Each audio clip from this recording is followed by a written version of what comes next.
하나님께서는 천지 만물을 지으셨습니다. 지으신 하나님께서는 모든 만물의 모든 주관하심을 그 손안에 두셨습니다. 그러나 인간의 마음만은 하나님께서 각자에게 맡기셨습니다. 이것을 우리는 신학적으로 자유의지라고 표현을 합니다. 의지가 자유롭다라는 것입니다. 하나님께서는 우리 가운데 가장 원하시는 것이 있습니다. 그것은 너희 마음을 달라입니다. 왜냐하면 마음을 주지 않는 사랑은 진정한 사랑이 아님이 알기 때문에 그렇습니다. 마음을 달라입니다. 예컨대 탕자의 비유에서 잘 표현되어져 있습니다. 아버지는 자신의 재산권과 소유권 모든 것을 다 잃어버린다 할지라도 아들의 마음을 얻고 싶었던 것입니다. 마음을 주지 않는다면 진정한 사랑이 아님을 아버지는 아시기 때문에 그렇습니다. 탕자는 모든 걸 다 잃어버렸습니다. 그러나 그가 아버지 앞에 돌아오면서 한 가지를 표현합니다. 그것은 개인적 고백입니다. 마음을 돌이키는 데 있었던 것입니다. 그 고백은 아버지의 품꾼의 하나로 여겨주사오니 나를 받아 주시옵소서. 아버지는 멀리서 그가 오시는 걸 보고 달려나가 그와 함께 축복하고 잔치를 벌이는 걸 볼 수 있습니다. 마음이 돌아왔기 때문인 것입니다. 그렇습니다. 마음을 주면 모든 걸 다 주어도 아깝지가 않습니다. 그러나 마음을 주지 아니하면 아무리 작은 것을 나눈다 할지라도 괴롭고 그리고 벽을 쌓는 것을 볼 수 있습니다. 어떤 분들은 같은 상황임에도 불구하고 1,000만 원의 헌금을 하고도 아깝지 않다고 생각을 합니다. 그러나 마음을 주지 않는 사람이 10만 원을 헌금하다고 해도 그 돈을 어디 썼는가 그리고 어디에 활용했는가 그렇게 반문하고 뿐만 아니라 마음을 닫는 것을 볼 수 있습니다. 우리 하나님께서는 마음을 달라인 것입니다. 이 표현은 열왕기상 9장 6절부터 9절에 잘 표현되어져 있습니다. 솔로몬 성전 언약식이 되겠습니다. 이 언약이라는 말은 하나님이 자신의 전부를 주었다고 하는 선물이 되겠습니다. 하나님이 자신의 전부를 선물로 주신 것입니다.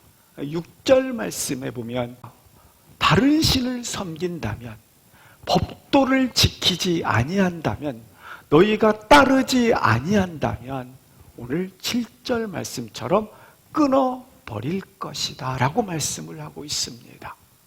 그리고 던져버릴 것이다 말씀을 하고 있는 것입니다. 다른 표현으로 말하면 하나님의 영을 거두시겠다라는 것입니다. 관계 깨짐으로 나타나게 되는 것입니다. 왜 이처럼 하나님께서 솔로몬 성전 봉헌식에 경고를 하시겠습니까? 그것은 너희 마음을 달라입니다. 하나님께서는 모세의 성막을 중요하게 여기지 않았습니다. 다윗의 여호와의 법궤도 중요한 것으로 여기지 않았습니다. 찬란하고 거룩한 솔로몬 성전도 중요하게 여기지 않았습니다. 가장 중요하게 여긴 것은 너희 마음이 중요하다고 하는 것입니다. 너희 마음이 내 마음에서 떠나버리면 다른 어떤 것도 필요치 않다고 하는 것입니다. 그래서 하나님은 우리 한 사람 한 사람 마음의 중심을 필요로 한다고 하는 것입니다. 너희 마음을 돌이키라, 너희 마음을 달라입니다. 이 표현은 사사기 15장 1절부터 8절 말씀에도 잘 표현되어져 있습니다.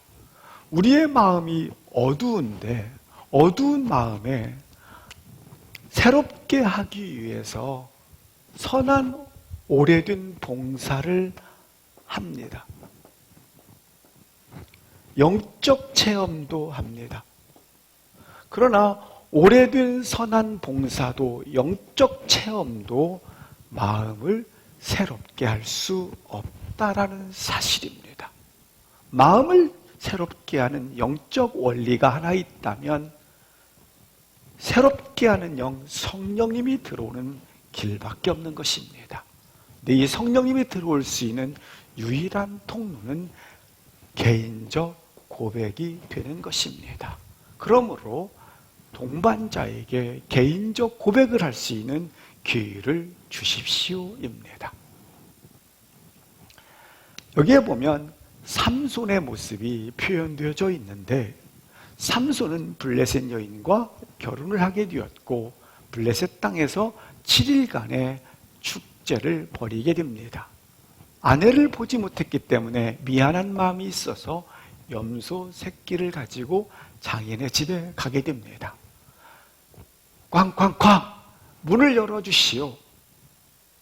나의 아내에게 나를 들여보내달라고 요청을 합니다. 그때 장인은 이렇게 대답을 합니다. 너가 너의 아내를 미워하는 줄 알고 너의 친구에게 너의 아내를 주었다고 말씀을 하고 있습니다. 그러자 3절 말씀에 보면 삼손이 이렇게 다시 반문을 하게 됩니다. 너가 그리하였기 때문에 내가 블레셋 사람들을 이처럼 행동하고 그리고 폭력으로 가할지라도 내게 허물이 없다. 너의 문제라고 화법을 쓰고 있는 것을 볼 수 있습니다. 그래서 4절 말씀에 보시면 이런 말씀이 있습니다. 여우 300마리에 불을 붙여, 꼬리에 불을 붙여 이제 모든 곡식단을 태우는 것을 볼 수 있습니다. 그렇습니다. 삼손의 마음이 변화되지 않았음으로 말미암아 그 결과는 어떤 방법으로 나옵니까?